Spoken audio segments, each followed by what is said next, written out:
What's going on, traders? Chris here with projectoption.com, and in today's video I'm going to tackle a very important question that's come to my attention recently, which is, should you only trade options and ditch the traditional buy and hold stock investing approach?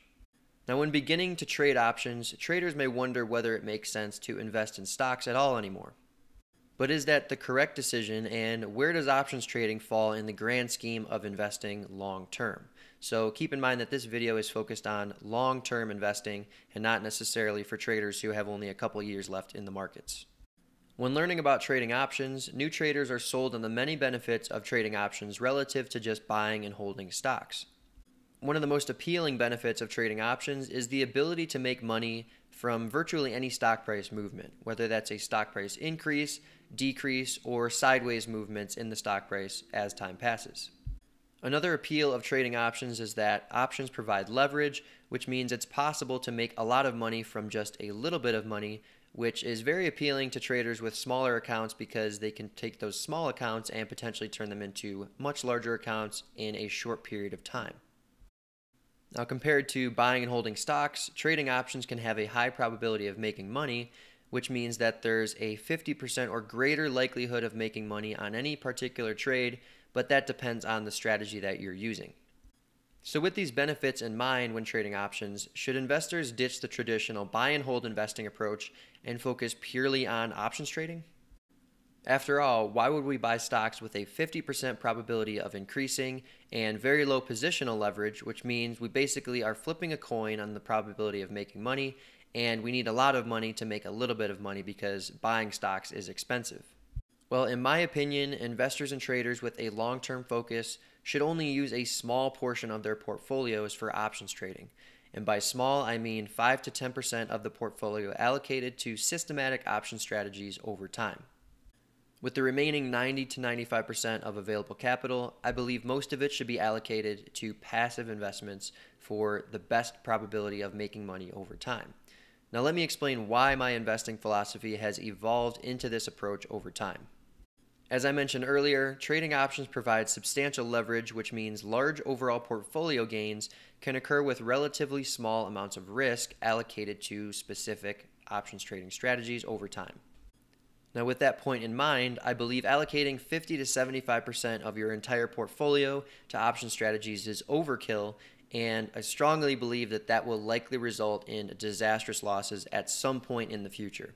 I have no idea when, but all I know is that having a majority of your account allocated to short-term option positions is likely to end badly at some point in time.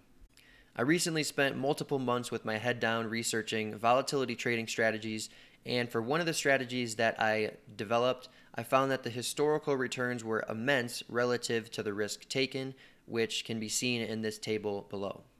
With this particular strategy, when risking 5% of the portfolio in each trade, the account achieved 16% annual growth rates, with the worst drawdown over the entire period being lower than 12%. Now that's just allocating 5% of the portfolio to each trade, which means the maximum drawdown would be 5%, and over that entire period, the worst overall portfolio drawdown was just 12%. Additionally, 80% of the trades were profitable. So the key takeaway here is that with just a small allocation, even 2.5 or 5%, the portfolio returns over the entire period were immense relative to the amount of risk taken in that particular strategy. So now I'd like to talk about some of the biggest challenges that I see with allocating most of a portfolio to option positions. The first challenge is that when you're allocating a majority of your portfolio to options trades, that means you're having lots of positions on at any given moment, and that means that most of your positions are likely overlapping in their assumptions, and therefore your overall risk for one particular scenario is probably more than you think it is. The second challenge is that it will be difficult, if not impossible, to adjust each position quickly and at favorable prices when the market eventually throws a wrench at you, and this is going to happen at some point in the future.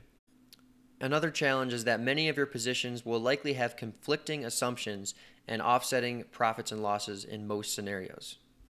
I'm going to elaborate on each of these points in just a moment, so stick with me. The fourth big challenge I see with allocating most of a portfolio to options trading is that option positions are short-term in nature, and the path that the stock price takes during each trade matters greatly.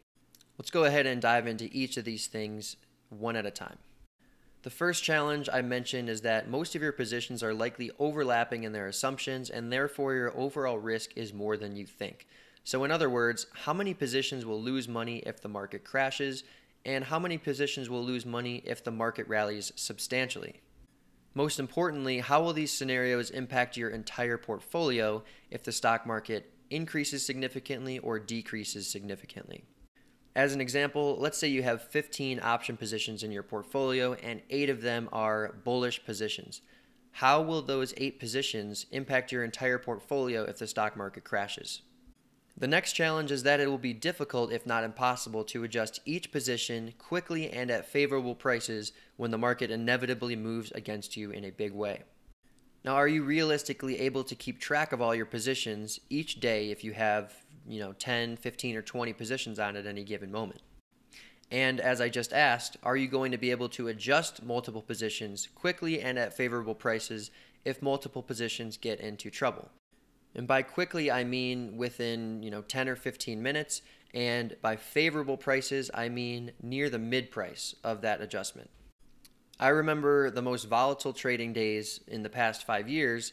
The bid-ask spreads will actually widen significantly, and since the markets are moving around so much, the prices of those options trades that you're trying to adjust are also going to be very volatile, and as soon as you route an order, the price could be significantly different than what you routed the order for, and that's going to make it very hard to get filled on those adjustments. Now, during volatile market periods, the only real way to get those adjustments off in a very quick fashion is to route the order at an unfavorable price to you, which is going to cost you a lot of money in the long run because during volatile trading sessions, the bid-ask spreads are so wide, which means you're not going to get filled anywhere near the mid price. The next challenge I brought up is that many of your positions will likely have conflicting assumptions and offsetting P&Ls in most scenarios. For instance, if you have a short put spread in Apple and a short call spread in Microsoft, you're bullish one technology stock and you're bearish another technology stock. So my question is, what's your P&L going to be if the tech sector increases or decreases? Now the question I'm getting at here is, will the trades offset and therefore not add any value to your portfolio? And if so, then what's the point of trading both of those positions, because you're basically just fighting against yourself? And lastly, option positions are short-term in nature, and the path that the stock price takes during each trade matters greatly.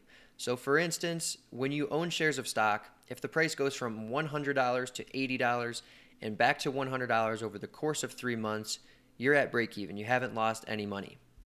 Now with a hypothetical 60-day option strategy on that stock, let's say your maximum profit zone is between $95 and $105. If the stock goes from 100 to 80 and back to 100 over the course of 3 months, you'd probably have lost money because, unfortunately, your option position expired when the stock was at $80 and you were forced to take that loss. But after you're out of the position, the stock price went back to 100, which was your maximum profit zone. But since your position expired and you no longer have that position on, you locked in that loss and you're not at break even. With long-term passive investments, the path of the investment's price does not matter if you actually have a long-term focus.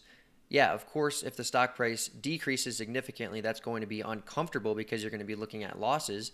But if you truly have a long-term focus, there's a good chance that that stock is going to recover over time, and in which case, over time, you'll have a good chance of making money. All that matters is that over a long period of time, the asset appreciates and or provides you with a stream of income, which could be in the form of dividends. And at the end of the day, it's important to remember that it's much harder to lose large sums of money on long-term passive investments compared to short-term options trading. So with all that said, here's how I like to structure my portfolio. First, I like to have 1 or 2 systematic option strategies on at all times when their entry signals are met. And in terms of allocation, I like to have a maximum of 5 to 7.5% of the portfolio allocated to these 1 or 2 systematic strategies combined. Now at a maximum, I'll have 7.5% portfolio risk with these systematic strategies, but over time, I actually adjust away the risk significantly in one of those 2 strategies, so that allocation or risk actually decreases throughout the duration of the trade. Now, outside of the systematic option strategies, I'll have one discretionary options trade that doesn't really fit into a systematic plan, but these trades are primarily for fun and I don't really put a lot of weighting into them, which is why I allocate a maximum of 1% of the portfolio to these discretionary options trades. And with the remaining capital, I prefer passive investments over time because, as I said, I like the probabilities of those appreciating over time, but more importantly, at a minimum, holding their value. Now, with that said, you can use options for the passive side of the portfolio, such as selling cash secured puts when you have a stock that you want to buy, or if you already own stock and they've appreciated and you want to protect some downside, you can implement a strategy such as a covered call by selling an option or call option against that stock. Now, to quickly recap what we've talked about in this video, I want to say that first and foremost, I do believe in options trading having a place in long-term investment portfolios, but I think that the option component should only take up a small portion of that portfolio. And within the options portion of that portfolio, I believe most of those trades should be systematic strategies over the long term, but you can also mix in some smaller discretionary trades whenever you want to. The next big topic to keep in mind is that options provide leverage, which means small allocations to systematic strategies over time can drive sizable overall portfolio returns just on that small allocation. So therefore, it may not be necessary to put 50 to 60% of your portfolio into these option strategies because with that amount of allocation, you probably have a ton of risk on and you might not even be aware of it. Now, another topic that I brought up is the difficulty of trading lots of positions. So be careful when trading lots of positions because while it may feel like you're diversified, stocks are correlated, especially in volatile markets, and your positions likely have overlapping risk, which means you could be fighting against yourself. More importantly, consider the portfolio impact if the overall market increases or decreases significantly. How many of your positions are likely to lose money in either of those scenarios, and based on all of the losses that you've estimated, what's the overall portfolio impact in each of those scenarios? Lastly, do you realistically think that you'll be able to adjust multiple positions quickly and at favorable prices, which means within a couple minutes and near the mid price when things inevitably go wrong at some point? And personally, I think if we're talking about 3, 5, or more positions, then I think the realistic answer is no in this case. Now, I want to end by saying that the thoughts that I've presented in this video are my own opinions, and you can disagree with them if you want to. That's completely fine. But these opinions have been formed by my experiences trading options over time. And I know a lot of the things that I've mentioned in this video you may not want to hear, but at the end of the day, I'm not in the business of telling you things you want to hear. I'm in the business of presenting you with information that I think is going to help you think better when it comes to trading options or trading in the markets in general. And at the end of the day, my goal is to just inform you of things that I've experienced and give you full transparency into my philosophy when it comes to trading options. Thanks so much for watching this video, everybody. I hope you enjoyed it. If you want to check out some more of our options trading videos, go ahead and click on the video link featured on this slide right now. Once again, I'm Chris from Project Option, and thank you for watching.